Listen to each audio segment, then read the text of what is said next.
Hello everyone and welcome back to the channel. I assume it's a very happy day for all Man United fans today. We needed a win even though we made it difficult for ourselves, but we can say we won that game. It's been 12 years since Chelsea won at Old Trafford, and we made sure that continues. So it's a very good day. I'm happy about it. On that, a win is a win. I know we made it hard for ourselves, but we have to count that it's a win, and anytime we win, we have to celebrate it because it's been a long since we won two games back to back at home. In fact, it's the first time under Ruben Amorim that he has won two back to back games at home. So it's something that you have to be proud of. It's something that you have to be to celebrate because we haven't had so much celebrations of late. But we also have to talk about how the players have keep making games hard because when the game went to 10 man, we expected that they'll comfortably manage the game. They'll score more goals, at least contribute to our positive goal difference. But for some reason, players are making the game hard for us. One of the things that was shocking was Casemiro in that game. He's an experienced player and he didn't have to get two yellow cards, especially after we got the advantage. So him getting two yellow cards destroyed the game for us.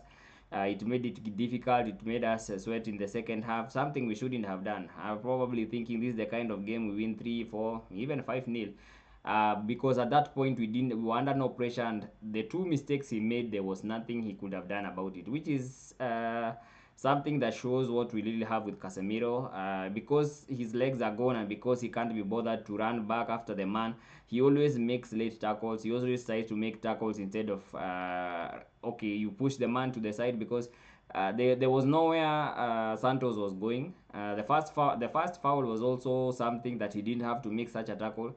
So you look at it and you realize it's a very bad case that we are in, but we were able to get out to the win. So there are so many things that we could have learned from this game.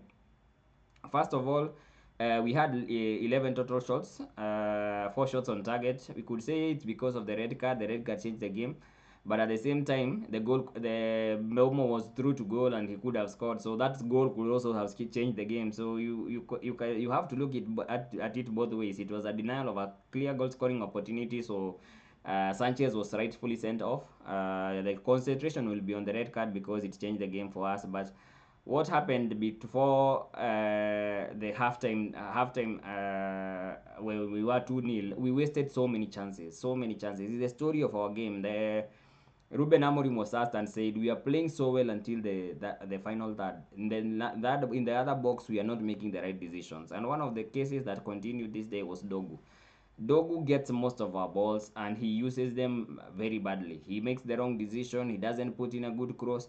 You look at this game, we were 10 men, but we still couldn't supply our striker well enough. The striker is doing very well, including that header that he glanced the header that went to Mbomo, which caused the red card. So you can tell he's a good striker in terms of winning the ball aerially. He's winning his duel. So the fact that we were not supporting him well enough is something of concern. It shows that there's still something with this team in the final third. The inexperience and the bad decision making is costing us. Whether it's Mamad, whether it's Dogu, whether it's Mbeumo, that final, even Cunha. There's that final decision where you are 3-on-1. You expect it to be a goal, but every time they mess it up. 3-on-1, somebody makes it the wrong, or 3-on-2, somebody makes the wrong pass, and it costs us the goal. Somebody else. It's consistent that they are making the wrong decisions, and that is what has been costing us the whole of this period. Hopefully, with this win, we can be able to go into the next games against Brentford, and Brentford lost to Fulham 3-1. And I watched that game, and you could tell there's a big problem in there's a big uh, issue in how they play. They are making a lot of mistakes, and they're mistakes that you can take over advantage of. If you can put them under pressure, it's a game we should win. But once again, because you look at that game and the way we are making games difficult for ourselves, we are not taking our chances. We're on the ascendancy. We'll keep giving the other team chances to get back. The same thing happened against Fulham, where we had the first 15 minutes we were supposed to score 2 3 goals in the clear chances that we created, but we kept missing and they kept going into the game. The game ended up in a draw. So you are looking at that Brentford game, and even though you know we must be in that game and we should be winning that game, you can't know what to expect from this team in terms of the way the way they use their chances. One of the things that I liked about the game is the aggression. If you look at these stats, you tell there was very aggressive. We were very aggressive. You look, we made 21 total tackles. Considering Chelsea was significantly for a period of time with a red card, you would expect they were playing in their box and they would be the ones who were making the most tackles. But we were so aggressive, we didn't give them 2 minutes with the ball. Every time they got 2 minutes with the ball, we were there to recover it. We were always getting the ball in time. So you can tell that that was one of the things that I looked at in the terms of the aggression. We had made 21 12 tackles, we had 2 blocks, we had 20 clearances to the 30 clearances. That came about because of the final 15 minutes when the game went to 10 men against 10 men. They went on the ascendancy. They had 75% possession. At that time, all we needed to do was to not rush, not try to play a game where it's end to end. We just defend and try to hit them on the counter, which is what we did. By defending that match, we had to make so many clearances because they keep crossing. They are a team that crosses a lot. Ruben Amorim was right because they make so many crosses. So we needed to just keep clearing those balls after time and time again. So that's why we had the 20 clearances. But overall, most of the clearances they had to do, you can see they had 30 clearances. And what shows is that we had so many balls, but we never put them in the right place. So we kept hitting them wrongly, and they kept clearing them. So it's a issue, but the aggression was right. In terms of the interceptions, we had 9 interceptions to their 7. Considering they also had a longer period without a man, so that shows that in terms of the interceptions, you are ready for the fight. You kept being aggressive, and that aggression is what wins you game. Especially if you consider that the one time they scored the goal is because we didn't have aggression. Ugarte and Dogu were supposed to sprint towards James. James had all the time, and he's the best crosser in that team. So anytime the ball went to James, you knew he would put in a good cross. So the fact that Ugarte was not even aware that the ball was going to James and to sprint to him so that to prevent that cross. If you prevent the cross, they won't score because the cross doesn't come in. It's not chaos. You look at Chaloba scored a very good goal. He rose over, I think it was Lenioro. So he rose over Lenioro and was able to head a very good goal ball. But that cross should never have come in the first place. So that is also an area of concern. The way we are going to the game with some areas of lapses of concentration. You look at Ugarte. Ugarte came in the second half. So he should have been concentrated for the half. It's not even a full game. Just concentrate for one half. We have looked at Ugarte can't be reliable because the games he starts, he makes some mistakes. The game he comes on, he's not as accurate as he should be. So that is also a very big area of concern. We don't have Casemiro, so hopefully we can see Maino starting in the next game. He's I don't know what he has to do to start a game, but we hope he starts in the next game because he gives us control in the midfield. He might not be that well fast in tracking back, but if we have the control of the ball, we don't even have to track back that much, so we can be able to defend and try to win the game. So that was an area that I looked at. The aggression was so good. In fact, you looked even before the red card. We were so aggressive. We were the team that was creating chances. The chances we would have created, we should have scored. We were creating so many chances in that first half, and that's also a positive. Right now, we might not be that accurate with your assessment of the game because, as you can see, the red cards changed the game. But all I understand is that the players were aggressive enough and they fought to the end for that win. In most cases, we crumble and end up not winning, and a draw would not have been good for us. So a win puts us on 7 points, and we are within that Europe spot. We have been looking to get back to Europe, and if you keep on winning our games, the next games and against Brentford and Sunderland are winnable. So hopefully, if we win those games, it shall be a good international window, and then we come back try to go until January. So it's a good thing that we've got that win. It makes our games look different. You see, we had some of the toughest fixtures. Within our first 5 fixtures, we had Chelsea, we have Man City, and Arsenal. Those are 3 teams that finished within the top 4. So you could tell it was a tough fixture, and we were hoping for some good haul, even though it's not much, but 7 out of 15 for a team that didn't finish that well last season. We can take that and hopefully build on to the other game. You look at the manner in which we lost the Arsenal game. It's a game that we were competitive in, except the Man City game in between that we didn't compete that much. we have been competitive in most of our games, so that is something to look at and be positive about. The other thing we can talk about is Bruno. Bruno has been a very good servant for Man United. Today he was having his 200th game for Man United, and he also scored his 100th goal for Man United. He scored, I think, 64 in the Premier League. He scored a couple, maybe 20 in the FA Cup. In total, 100 goals for Man United in the time he's been here. It's very impressive from a midfielder. He doesn't play as a striker, and the goals are hard to come by. In fact, the hardest part of the game is scoring goals. As you have noticed, we have had 2 3 seasons where we end up with a negative goal difference. So Bruno has been there all along. He's had a consistent seasons, almost around 18 to 20 goal assists every season. So this was a milestone, and we celebrate him. We appreciate that he's still performing for us, even though he was almost leaving before this window closed, but he remained, and we can see he's doing some job. Yes, even though he's being played in the eighth, which is not a good position and gives us jitters, because we know he's not a midfielder and he'll lose his runners or will not be aggressive. But today he was aggressive enough. He was, in fact, he was my man of the match in terms of he scored a goal. He was aggressive in everywhere. He was, you could tell he was moving everywhere. Yes, he didn't make some good passes in the final that he should have made, but overall you can't really fault him for his effort. He was very good in his effort, and he scored a decisive goal that was able to help us win the game. In terms of the player ratings, almost everyone gets a good score. I think Binde had a very good game. He had an 8 over 10. There's nothing he could have done about the Chaloba goal.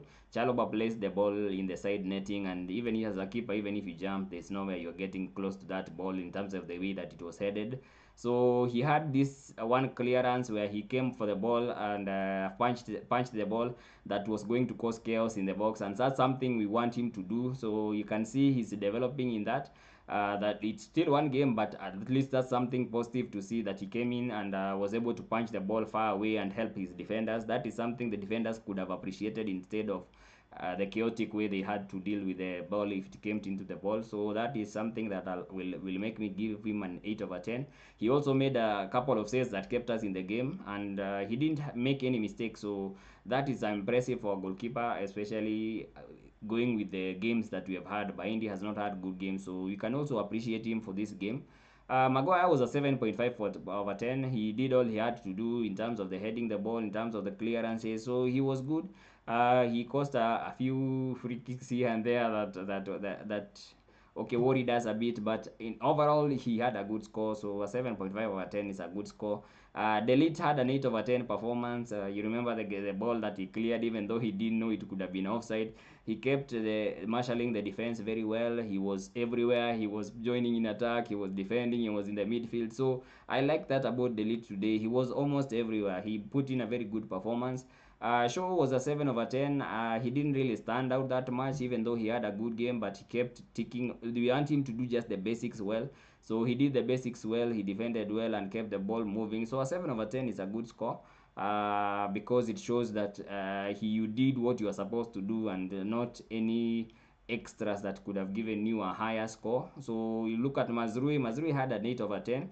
He won 7 out of 7 of his duels. He put in good crosses. In fact, one of these crosses caused the chaos that later went to the Casemiro goal. I think Casemiro Bruno goal. So he was really impressive in that game. All through, he's proving to be a very big bargain in terms of how much we got him from Bayern Munich, and it's something that can be positive about. So I was happy about how Mazuri went about his game. Dogu is a worry. I think in terms of the balls that come his way, he has so many balls which he should be doing better with, because he's not crossing well, he's not finding the striker, he's almost always taking the wrong decision. He had a good game, he had an assist, so I'll give him a 6 over 10. That assist that he had, it was a good assist that contributed to the win, but I still need more from him in terms of the balls he's getting are too many for the chances he's creating. He's creating very few chances in terms of the balls that is coming his way, and if he's the most progressive player, is the most progressed player in this system is Dogu, and most of the balls are finding Dogu, but he's not putting in good crosses. So it's something he needs to improve. Casemiro will get a 5 over 10. It was really senseless what he did in that game. He made the game difficult. As a professional, I think he'll also understand why he gets a low rating, because he should have done better. He scored a goal, and that's the reason why he's not gone below 5. But he scored a goal and then negated it with letting us play the second half with 10 men. So he should have known better. He was on a yellow card. There was no need to make any challenge on Santos. Santos was running away from goal. There was no chance of just round him up and try to push him towards the wide position. Somebody else picks him up and you go back in position. So I don't think there was any reason why she should be making the tackles, the first one or the second one. They were both in positions of the field that he didn't have to make them. So yes, the second yellow card might have been harsh. You expect that the higher standard for the Premier League, but still, he shouldn't have been putting himself in a position where the referee has to make a decision. If you give the referee a decision in a game he has already given a red card, he'll think that he needs to be fair and probably give another yellow card to balance the game. Not that he should, but that's what happens. In terms of Bruno I said was my man of the match. I think I'll give him an 8.5 over 10. He was relentless all through the game. He scored the goal that we needed. He created a few chances. He kept working all through, and you could tell even at the time of the substitution. Is one of the games you could tell he was really tired. So I think that is only fair that we give him the man of the match in terms of how he contributed to the game. Ahmad, I'll give him a 6.5 over 10. He is not as good as you think he was last season. He's wasting so many chances. There was a one chance that he got that he could have passed it directly to Sesko, and Sesko would have opened his account, but he delayed with the ball. He keeps delaying with the ball. He's not feeding the striker as quick as he should. He has this mentality that the moment he gets the ball, he has to dribble. He has to. Some situations don't even need a dribble. The ball comes to you. There's a striker directly in front of you. Just hit it to him and let him score. So some of those things that he's doing are frustrating. He had a good shift when he went back to right wing back, but as a 10, he should be doing more. The moment he gets the ball, tries to pass it to the striker almost immediately. So that is why he gets a 6.5. It's not that low. It's a good, decent rating, but I needed more from him. That I'm disappointing. He didn't do as much as he could have done. Mbeumo had an 8 over 10. He was involved in the significant moment of the game where he took the ball away from Sanchez and he was fouled for a red card. That red card contributed to how the game proceeded until halftime. We were 2-0. So the second half was 10 over 10, but we could at least had something to defend, and we were able to defend it through the second half and only conceded one goal. Sesko was a 7.5 over 10. I liked his center forward play, but what can he do if he's not being supplied? The moment he was supplied, he was winning his headers. He won the header that went to Mbeumo, who was able to shift the ball and put Sanchez in a position where he got a red card. So I think Sesko had a good game overall. He had to leave at the first half time because of a red card of Casemiro, so they had to make changes. So you can't really blame him for that. He did as much as he did in the time that he was there. I would have liked the game to have continued the full time, him getting a chance to probably get a goal or an assist. Ugarte will be a 5 over 10 for me. I think he was poor after he came on, because one of the goals came about because he wasn't aggressive enough. The ball is a corner. The ball is passed to James, and he should be sprinting to James so that he prevents that cross. That cross came in, and it was a goal. So it was a tense final minutes because he wasn't doing his job. You have one job. You're a midfielder. You should be able to understand this. You, in times of defending, there's no need to stand like a cone. If you stand like a cone, you are not going to be contributing anything to the team. So that was very disappointing in the way Ugarte had to come in for one job. You come in with one job to defend. You come in with one job to try and be aggressive, and he wasn't aggressive enough for that goal that came in. So it was a 5 over 10 because he made the afternoon tougher than it should have been. Cunha was a 5 of 10. He didn't contribute that much. I think he's not completely healed, because you could tell he was jogging in most cases of the cases when he could have been sprinting. He had a chance to put Ahmad through. He delayed with the ball, even though he was cut down, but it could never have come to that. So if you pass it the ball, we score, and it's a different case. He needs to be sharper, because there were some chances that he's getting that he's not releasing the ball fast enough. He seems to be wanting to drive with the ball, to dribble, and in as much as you can do that at Wolves, you need to trust your teammates in a team like Man United, because they are capable. You know, sometimes probably he thought some of his teammates, previous teammates, were not as capable, so he probably delayed the ball. But in this case, he needs to pass the ball quicker. Trust your teammates. They are better than you. In fact, they are the best in what they do. So the fact that he wasn't doing that, he came on, saw of the game, but I didn't see anything much from him from the time he came on. and he should have contributed better. So I think he'll get a 5 of 10. Overall, it has been a good day for Man United. Man United have won a game. It's not normal for us to be winning this time, but I think we need to build on it. It was a must-win game, and we have won it. Now we need to build on this, and the way we are going to build on this is by the Brentford game, winning that game, and going into the Sunderland game and winning that game, because we won't have that many easy games this season. Every team is tough. But if you have that level of aggression that we stifled to Chelsea with, Chelsea didn't breathe in the whole of that first half. If we can push Brentford in that way, they are making a lot of mistakes. Just like I was watching the game, I needed to see the kind of game they'll play against Fulham, and Fulham had a field day with them. They were awarded a goal. King made a clearance across goal. He was trying to find someone across goal. Damsgaard intercepted the ball and scored. So they were 1-0, but since then it was all Fulham to the end. So you can tell they are there to be for the taking. And if we can play the game we played today for the first half, and we can take chances, the main thing is taking chances, not making the game difficult for ourselves, not playing like we have 180 minutes to play. There's this problem with profligacy in our team. You look at Dogu, he's trying to take a second touch. Every ball that comes to him, he has to take 2 touches. You don't need to. In fact, one of the goals that he took 2 touches, he gave the defender time to block the ball. Well, he could have just hit it as it came and he could have scored. So there are chances that we need to take. The more we take our chances, the more we give ourselves a chances going forward. And if we can take the chances that come our way, then we can be able to win these games. The game against Sunderland, the games against Brentford, they are all winnable games. And if we can win those games, we go into the break with 13 points. And that is a decent return out of the 21 games that we would have played. Out of the 21 points, if we get 13 points, that's a decent return that we can work with. So hopefully we'll continue with the same aggression. We'll continue building the team. We'll continue working on the areas that they are weak in, and Ruben Amorim will have a chance to transform this team so that we can win more games in future. Let's see what the rest of the week holds, and it's going to be a happy week as we await the game against Brentford. Until then, let's see you in the next one.